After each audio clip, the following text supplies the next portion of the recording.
She was literally moaning green light, green light, green light into my ear.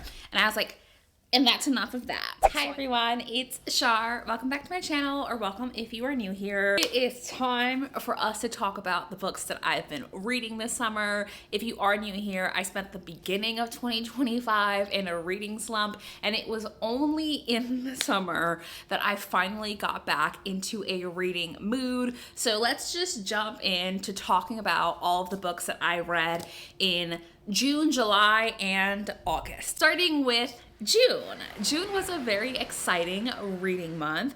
I ended up reading 3 books in June, so very much still like coming out of that slump. The first book that I read was Sounds Like Love by Ashley Poston, which was one of my most anticipated because I have really enjoyed all of Ashley's works before. But she also wrote The 7-Year Slip, which is like my all-time favorite romance. But I'm sorry to tell you that I did not love Sounds Like Love.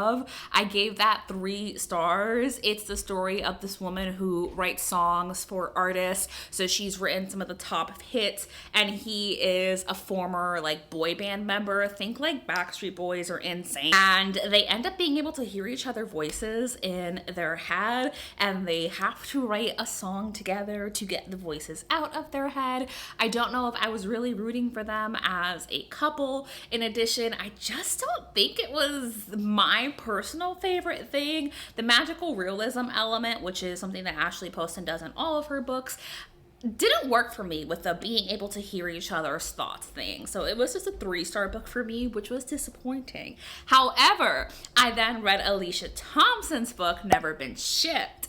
And this is also a musical book. If you saw my like road trip vlog, you'll know that I listened to that when I was on the drive up to New York. So for Never Been Shipped, you're following a former band, and they broke up because one person, their female like lead singer, went off to do her own solo career. You don't really know the details behind it, but you know it's not as clear cut as it sounds or as it seems. It's a couple of decades later, and they are being invited on a cruise ship to do like a reunion show, and they all agree to go just for like the fun of it, but also because like many of them need the money. She's reluctant to be on there, and then you're following the relationship between her and the band members, but specifically this one band member who was like her best friend throughout all of her childhood. They got into fame together, they created the band together, and he's always had feelings for her but like never admitted it. So it's very much he falls first, and it was surprisingly steamy. I say that this one is like the perfect vacation read because it's set entirely on a cruise ship, and I shockingly really loved it. I was super entertained.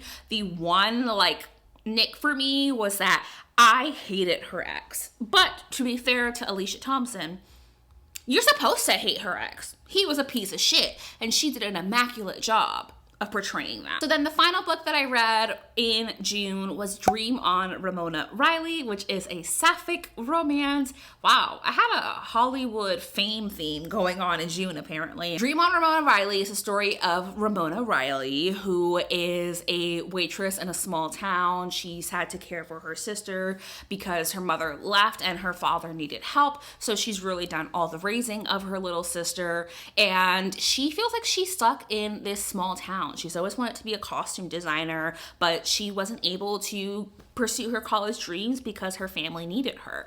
And then you're following Dylan Monroe. And Dylan is a like daughter of rock stars, and she's trying to get into her career, but she like her acting career, but she's known as being a bit of a hothead. And this is her debut, her break, her ability to be portrayed as a character in movies that's more than just like the bad girl. So she's gonna go play a role in a movie that's being filmed in Ramona's town. It is their love story. And while I loved Dylan and Ramona individually, I don't know if I loved Dylan and Ramona together. I wasn't against them, but I wasn't really rooting for them either. I'm not sure that the plot worked for me either because it was a lot about like hiding things from each other. And there was also this thing that they were doing in the bedroom, which icked me out for spicy. Loved that.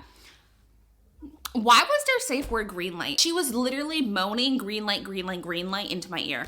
And I was like, And that's enough of that. So I gave that book 3 stars, and it confirmed for me that I'm perhaps not the biggest fan of Ashley Herring Blake's writing style. And then that brings us to July. And in July, I did end up reading 5 books. So you can see the slump is breaking. So I started the month off with Island Witch by Amanda Giatisa, which is not a book that I really had on my radar, but again, I was on a road trip to New York. I needed an audiobook, so I was listening to this, and I really ended up enjoying it. We are in 19th century Sri Lanka, and you are following Amata. And Amata is a teenage girl navigating love, but also everything that is going on in Sri Lanka and where the small village that she is from. Her father is a spiritual doctor. He helps with possessions and just evil spirits or entities that are attacking the people in the village.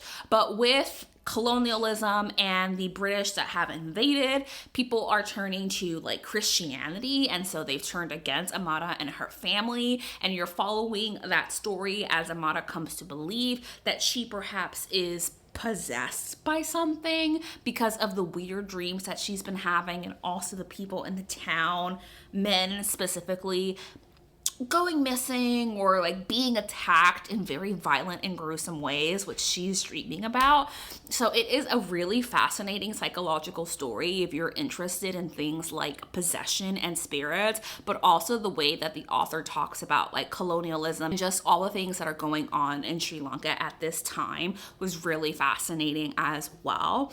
And then what I would say was the creme de la creme for me was the female rage. This book is very much good for her female rage, and I loved it so much. I ate this book up. It was a 4-star book for me just because of the whole situation with Amata and her boyfriend. I was like, ew. But with that said, still a phenomenal book, something I undoubtedly recommend if you're into female rage possession story. Then I read Smile for the Cameras by Miranda Smith. This is again a book I didn't really have on my radar. It just happened to be available, so I listened to it for the audio. I gave this book 4 stars. Smile for the Camera is following a woman who was the final girl in a cult classic horror movie, and she doesn't want to go back to acting because something happened on that set that she's just no, it traumatized the fuck out of her. She doesn't want to go back to that, but her mother has passed away, and she decides that she wants to get back into acting, and the only way for her to do that is to go to do the reunion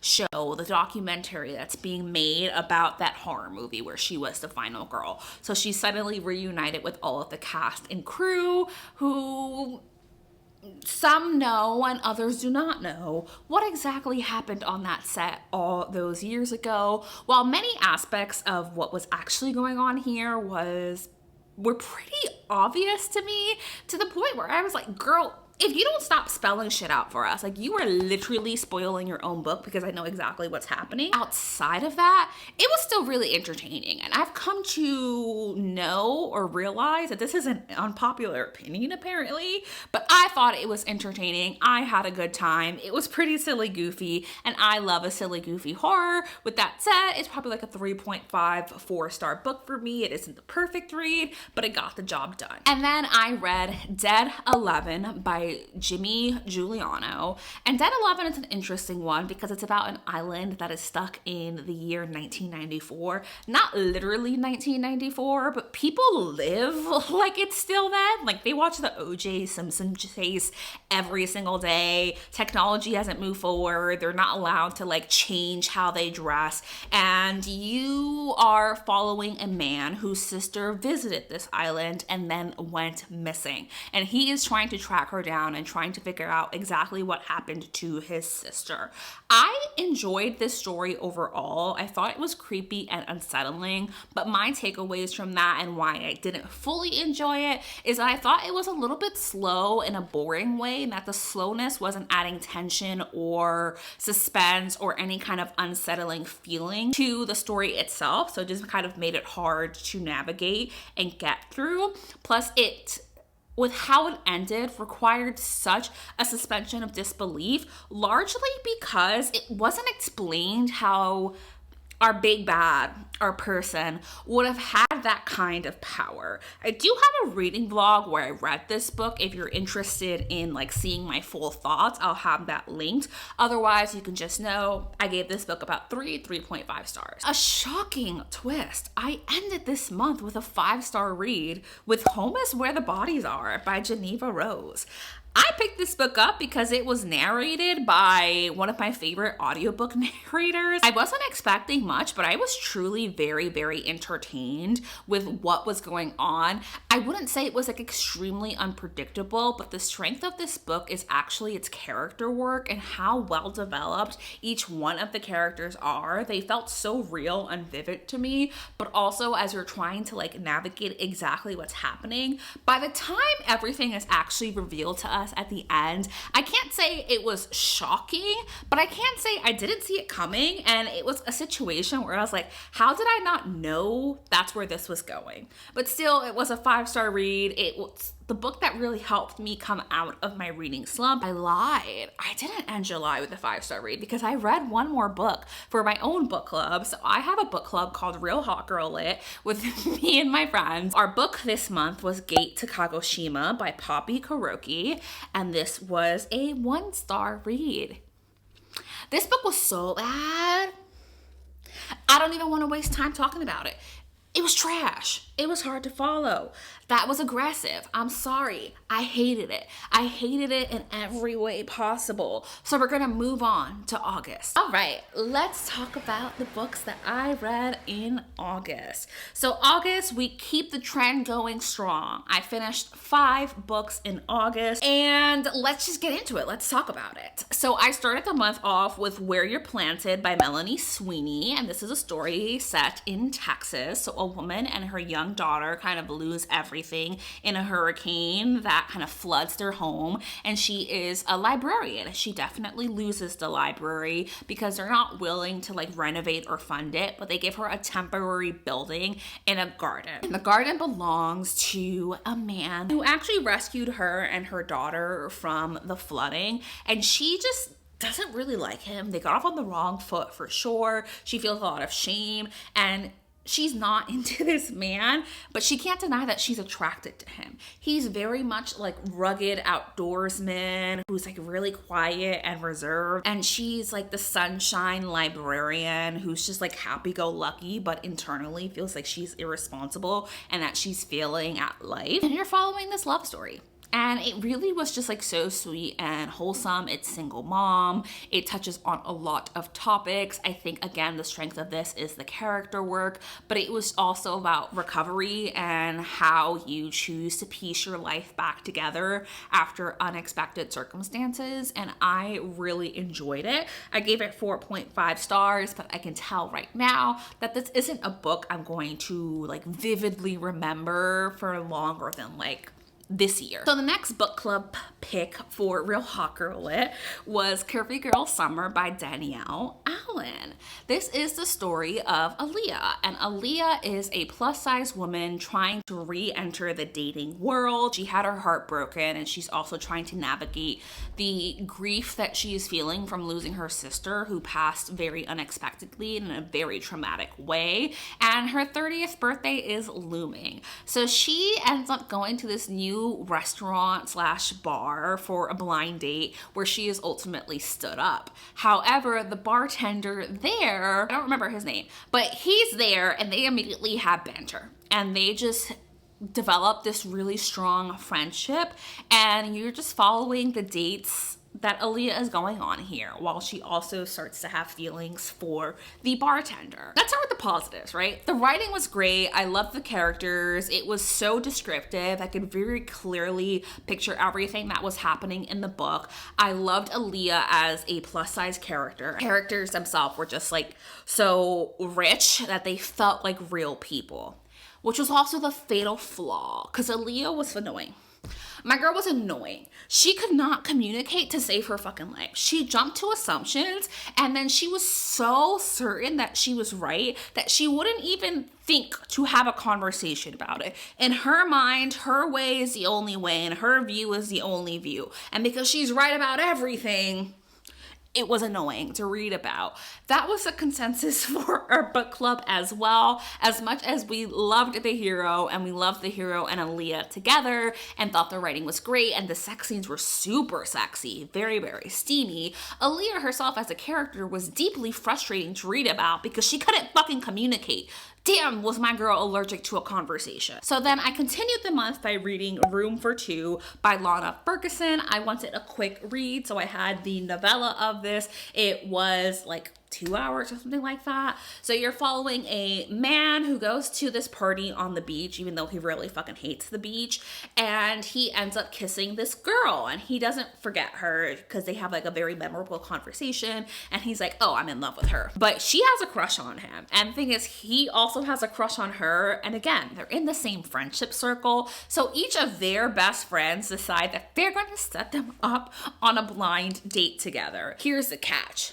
She thinks she's going on a blind date, and then he thinks that he's interviewing her to be his roommate. He thinks that. So you're following actually them just going on that date and what it was like, but also them like genuinely getting to know each other. The misunderstanding gets sorted out, do not worry. And it really takes place over like a day, maybe. So for sure, insta love, but it was sweet and it was cute, and I really loved their dynamics. I think that they were a cute couple, which, considering how short this story is and how quickly that relationship is developed, is a feat. And you all will be pleased to know that I did finish The Love Lyric by Christina Forrest.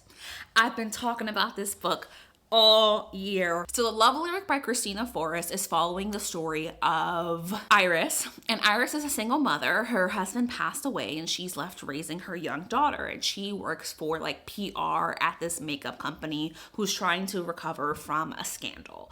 And then we have Angel, and Angel is an R&B star who knows Iris because Iris's sister Violet is his stylist. So he's had a bit of a thing for Iris, but chooses not to pursue it because Violet has told him, hey, my sister has a complicated life and she's really not looking for love right now. He's backed off. The thing is that Angel is now the face of this new campaign that Iris is heading, and she unexpectedly has to be the person to accompany him to all of these locations, these stores where he's promoting their skincare line. So you're following their love story. While I did enjoy this one, I will say I don't think it hit for me as much as I was wanting it to hit for me. And I think a lot of that comes down to Iris and Angel as characters kind of falling flat for me.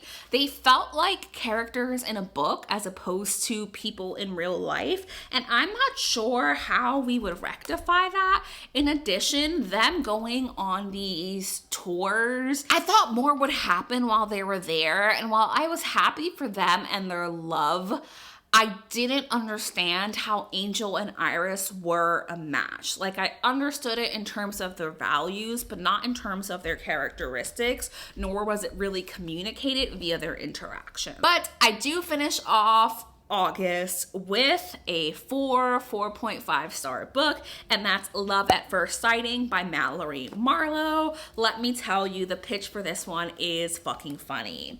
We have a social media influencer who's trying to shoot an ad for a leggings company. So she decides that she's going to do this by going on a hike and by live streaming herself on this hike. The problem is that while she's doing that, my girl almost gets kidnapped by aliens. She's never seen a UFO in her fucking life, but she sees these things and they're chasing her. UFO literally chasing her across the sky. And this is happening on a live stream. So she's like, oh my God, I'm about to get kidnapped by aliens, but also this is the realest thing that ever fucking happened to me. What the hell do you mean a UFO? The world ridicules her. Yeah, people are like, you're actually fucking insane. Like, what the hell are you talking about? Go get your tinfoil hat. She's getting canceled because of this, but she's like, I don't care. Like, I know what I experienced. I'm fucking terrified. Leave me alone. Guess who hears about this?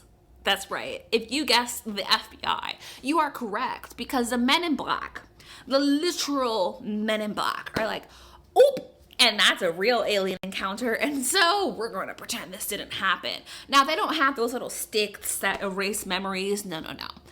They gaslight and threaten. So she gets assigned this like newbie Agent Carter, who is there to like convince her to stop talking about this.